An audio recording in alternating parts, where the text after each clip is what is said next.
Indian chess has been on an upward curve ever since their performances in the Chess World Cup that was recently held. Ramesh Babu Pragnananda managed to become the second Indian after Vishwanathan Anand to get into the candidates tournament. Now remember, ever since we started covering chess in sports today, we have been saying that there are two major tournaments which can take place, which will determine the candidates for the World Championship, which will be held in 2024. Pragnananda has secured the spot for India in the candidates. The World Cup is done. But now there is a Grand Swiss tournament which could determine two more participants in the candidates cycle. Now, in this latest Grand Swiss tournament, which has been held at the Isle of Man, two Indians are in the lead at this point in time amongst a pack of seven. 7 players are actually tied on 4.5 out of 6. Now remember, halfway stage through this tournament, both the players, Vidit Gujrati and Arjun Erigaisi, they are level on points. Now, what is at stake in this Grand Swiss tournament, which will ensure that perhaps by a very realistic possibility, one Indian can actually make it yet again to the candidates and can join Pragnananda. Now, look at this situation that is there.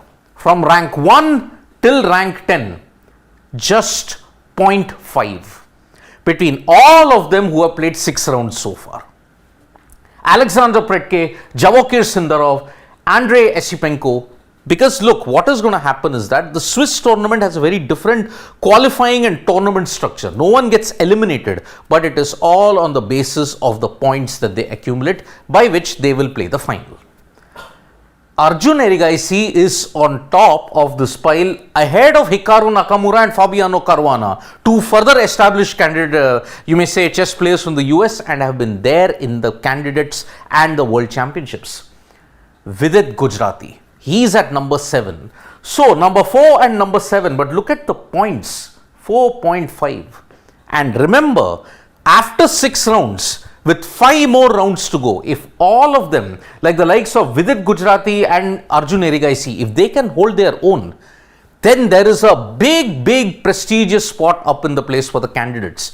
And for the first time in a very long time, you could see 2 Indians in the candidates, and that itself could mean a big achievement indeed. So this is what is at stake here. 2 Indians are in the top 10 in the Grand Swiss tournament. Now, why is this Grand Swiss tournament so important? Out of a field of 108 players, whoever finishes in the top 2, they get the prestigious chance. And what is that?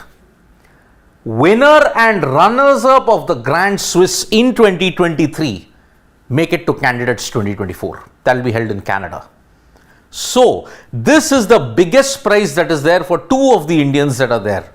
Unfortunately, Gukesh is right at the bottom, and all the others, Leon Mendonça and all the others, they are at the very bottom as well. So, the only realistic chance that is there at this point, although Gukesh can stage a big comeback afterwards, but Vidit and Arjun, they have ensured that they are in a very strong position in the rest day that has happened today. From November 1 to November 5, there will be 5 rounds, and after that you will see whether those 2 can make it to the top 2. Because remember, winner and runners-up of the Grand Swiss will make it to the candidates 2024, and 1 more Indian out of that, or maybe 2 more. That looks a bit difficult at this point in time. But 1 more Indian can make it to the candidates to join Pragnananda. Now, what exactly is this Grand Swiss tournament, and why has it become a very integral part in the qualification cycle when it comes to challenging the champion?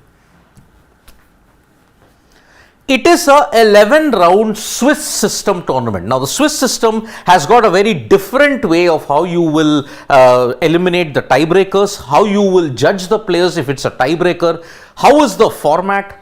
Non-eliminating tournament. It is not an elimination, it's just based on rankings at that point. Non-eliminating tournament format that features a fixed number of rounds of competition. It isn't like a round robin where each player will play each other and then they go ahead and win. No, it's not like that. Certain pairings are there according to the tournament rules. How those rules are there, that's a very complicated system which I will try and explain. As far as equations, as far as pairings are concerned, all that I will do a separate video on it. It has been part of the chess championships qualifying cycle ever since 2019, and there have been two individuals who won it. Wang Hao of China and Alireza Firozshah of Iran. Those two were the first winners of the 2019 and the 2021 Grand Swiss tournament. So, runners up and winner, those two go directly into the candidates, and then after that there's one more cycle, and then the final step is your ranking. If you finish on top of the ranking, then and only then by April 2024 or March 2024 you can get into the candidates. So, Indian chess, ever since it started rebounding from the Chess World Cup onwards, they are in a very good position. Remember, there's also the women's Swiss tournament happening as well with Vaishali Pragnananda, and you look at it, even Harika Dronavalli, those two are also doing very, very well. So, one hopes that Indian chess can continue the upward climb, because we can see two Indians and potentially one Indian challenging for the right to become the chess world champion in 2024. Hopefully it's Pragnananda, hopefully it's Arjun Erigaisi, hopefully it's Vidit Gujarati. We hope even D. Gukesh does that.